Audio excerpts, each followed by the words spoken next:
حضور سے پوچھا گیا یا رسول اللہ صلی اللہ علیہ وسلم مرد پر سب سے زیادہ حق کس کا ہے؟ فرمایا اس کی اماں کا. یہ نہیں فرمایا اماں اور بیوی کا. کہتے جی میں نے برابر برابر لے کے چلنا. برابر ہے ہی نہیں تو کیسے برابر لے کے چلے گا؟ ہے ہی نہیں برابر. بیوی اور ماں برابر نہیں برابر لے کے چلا جا سکتا. مصطفیٰ کریم نے فرمایا مرد پر سب سے زیادہ حق اس کی ماں کا. تو یا رسول اللہ عورت پر؟ فرمایا اس کے خامد کا. اس کے لیے خانہ کعبہ تو ہے اور تیرے لیے خانہ کعبہ تیری ماں ہے. اب یہاں ماحول یہ بن گیا کہ برابر. پہلے 2 4 5 دفعہ بیوی سے چگلیاں سن لیتے ہیں اماں کی، بلکہ کئی تو اتنے بیوقوف ہیں سپورٹر بھی ہوتے ہیں ماں باپ کی غیبتوں میں.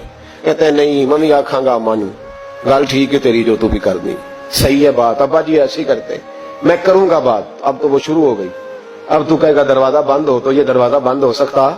اسے بتاؤ بیت اللہ کی طرف پیر نہیں کیے جا سکتے. اور بیوی بھی یاد رکھے اگر آج وہ کسی کے بیٹے کے بارے میں بات کر رہی ہے تو بیٹا اس کا بھی بیاہ جائے گا.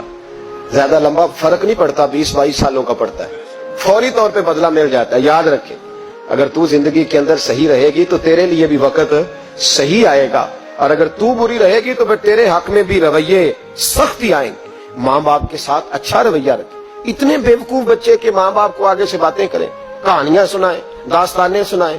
عجیب تماشا ہے نا کہ ابا جی بیچارے سرکاری اسپتال میں ایڑیاں رگڑ کے چلے گئے، اور جب ان کا انتقال ہو گیا اب 5 بیٹے اکٹھے ہو گئے. کہنے لگے برادری کو منہ بھی دکھانا ہے تو چنے والے چاول نہیں پکانے ختم شریف پہ، کوئی بوٹیاں ڈال لو. لوگ کیا کہیں گے؟